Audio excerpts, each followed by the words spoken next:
Hey everyone, I'm Clip. Welcome back to our data pack project. So, I think in the last one I said I was halfway. I was slightly wrong, right? I couldn't count. We did 5. 6 is halfway. So I've actually also gone and generated all the weapons, well, all the trims if you will, right, for all the melee stuff. So we can see all the different sets. So we have what? Soul, Sky, Overworld, Ocean, Nether, Golden in one chest, and then the other ones, which we've already gone through, the Ancient, Celestial, Dark, Enchanted, Ender, and then Glacial, right? And I will start adding the bows, I think, to the showcase. Not in this one, right, because I haven't done it yet.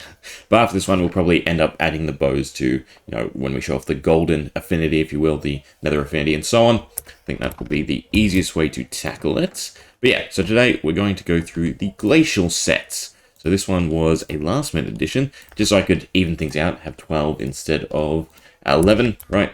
It's a little bit better for formulating bosses, formulating different ideas and ways to craft and whatnot. So 12, we have 12. Plus, you know, I didn't really have anything dealing frost damage, if you will. I've got to grab the shield. Right, so I'll go through the models nice and quickly. I do like these. I think they've turned out quite nice. Right, so we have our little frost sword. Again, the clipping in weird spots, right? What can I do? The axe, I really like the axe, right? It's a big old frost cleaver. Then the claw, which surprisingly doesn't have any clipping looking at it, right? Despite having some very, very overlapped textures. And the shovel, which is another thing, right? Why I don't understand why there's not the same level of glitchiness, if you will, right, for texturing. But it's always just weird angles and whatnot. I guess it's the lighting engine, if you will. Yeah, so the shovel, and then the hoe, and the pickaxe. So that's all the weapons, and of course, again, we have our triggers. So on attack, on defeating mob, on sprinting, on sneaking, on blocking, and when you take damage. All of which, except for the sprinting and sneaking, are tied to your luck stat. Right, I'll probably end up leaving this on the scoreboard now. So set display, sidebar, luck check. So it's at 1,000. For instance, if we were to clear the effect, clear us, right? So now our luck check is 100. Or roughly 10%. So we have a 10% chance whenever we do any of these chances, right? So attack, defeating mob, not the sprinting, blocking, or taking damage. I feel like I'm missing one. Am I missing one? Attack, defeating, blocking, taking damage. No, I guess not. Yeah, so we have a 10% chance to proc the ability. And another thing to remember off of that is, again, I haven't balanced things around being able to achieve 100%, right? So some abilities are going to seem a lot stronger than others, but the whole idea is we're not guaranteed to always inflict the ability. So for instance, we're still attacking. There we go. We got it once, right? However many swings that was, we got one proc of it. It did its little ice, if you will. Okay, the same goes for like the damage and blocking, because some of the when we take damage or when we block effects are quite strong and quite defensive. But the whole idea is if you're going into a defensive build or anything like that, right, you're not going to have a lot of luck. And even if you go into a luck-based build, well, then the inverse is happening. You're not going to have a lot of HP, or you're not going to have a lot of armor. So hopefully I have done a decent job balancing everything. But we'll go ahead and we'll give ourselves max luck again. Right, so through all the other itemizations, the max luck you should theoretically be able to achieve, I think we've shown on a different video, is like 85%, right? So again, still not 100%. But we will use 100% for testing so that we can, you know, see it always. So 99 and then true. Right, so our luck check score is now 1,000, and every time we swing our sword, we're going to proc its effects. As you can see, the little ice is a trail of ice. And some damage. Quite nice. Ooh, isn't that interesting? Right, if you keep hitting things on the powdered snow, well, not powdered snow, on normal snow, the snow gets built up, and eventually it will turn into powdered snow. Right, so it's just a little tasteful thing. Really, all it's doing is some AoE ice damage, if you will, and cleaving. We do have the on defeat, which basically does the same thing. Do we gain anything? Yeah, we gain absorption and resistance from it.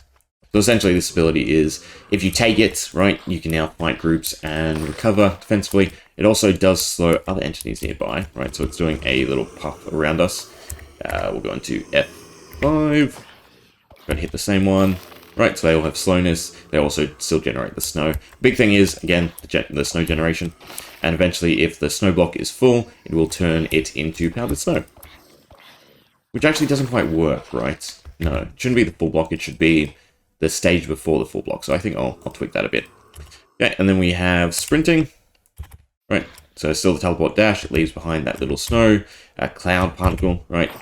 And, well, in that case, it finished off the mob. Let's find another. You guys up here, right? So if we dash through you, you gain slowness. If anything you dash through takes a little bit of damage and gains slowness. Like the cliche frost effects, if you will.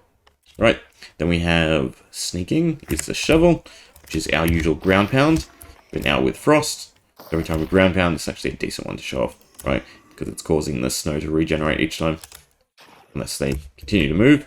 I'd like to show it growing, right? So if we keep ground pounding him, because eventually it would turn into the correct snow, but no. Oh, there we go. Two more. One more. Can you survive?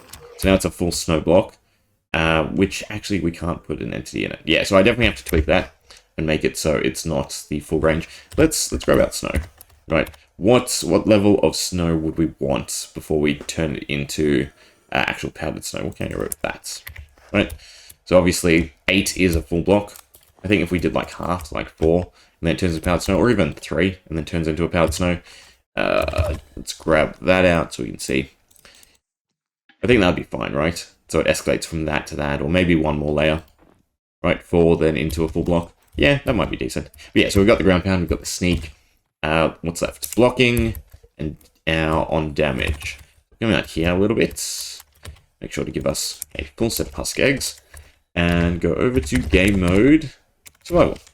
Little guy should come after us. Yep. So when you block. Cool. I don't have it equipped. There we go. So when we block. Right. He gets pushed back. Ooh. Interesting. It's placing the ice. That one was fine. It's meant to always do it in front of us, right? But sometimes it was pushing us into the ground. The idea is you block, they get pushed back, they take a little bit of slowness, and it places some ice in front of you, right, to stop them being able to get to you. So I think this one would probably be one of the funner ones for, say, PvP, right? Imagine you're blocking arrows, and then all of a sudden you have a ice wall in front of you to then guard against arrows. And then, lucky last, we have when we take damage. So take the shield off. I'm on a few more husks. Right, we have our pickaxe. Come at me. So when he hits us, we get encased in ice, but we gain a little bit of regeneration. Which, despite having it, didn't seem to actually give us much regeneration. Right, might have blocked us from taking a hit. I might have to do instant health. It should be regeneration effects. Give at all, or us, right? Regeneration. I believe it's 3 seconds, rank 2. Right, so how many hearts does this heal? Ah, okay, so that's why. That only heals 1 heart. But, as you can see, right, it's sort of like a mage's ice block from WoW, right?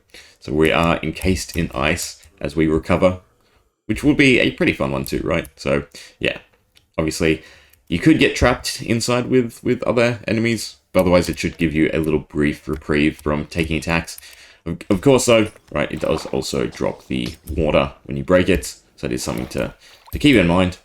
Is there any more husks? We'll try it again, right? So we're on 3 hearts, he hits us, yeah, and he gets stuck in here with us. So, some possible downsides do exist. Let me tweak things and balance things, and then we'll try it again.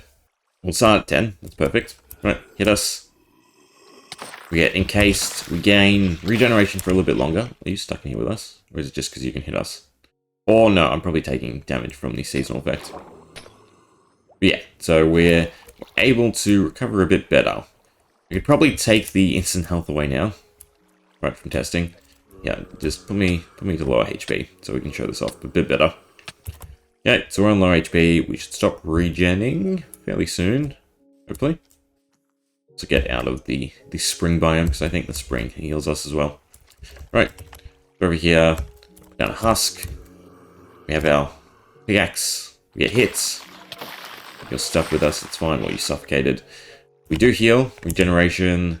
Yeah, I'm probably going to take away the instant health now, since the regeneration at 8 seconds, I think I'm up to 2, is working fine, right? The whole idea then is the longer you stay in your little bubble, right, the more you can heal, and then if obviously you're fighting someone, in terms of PvP, they can break you out and then they can damage you, or you could break out the other way. You've got the warriors a little bit, water, sorry, as a little bit of a barrier. Very nice. Right, so that should be all the Frost Affinity. Right, so we'll do the models one more time. So we got the sword, axe. Again, they are customizable. Right, you don't have to use netherite tools as the base. I just am. Fishing rod. Only comes in one though. Right, for the fishing rod. I should really just... I keep saying I should name it, right, and stop introducing it as the fishing rod. I just like the hook mechanic. I think it's nice. I think a bit more utilization in PvP if it was backed on, you know, a decent weapon. Would be quite fun.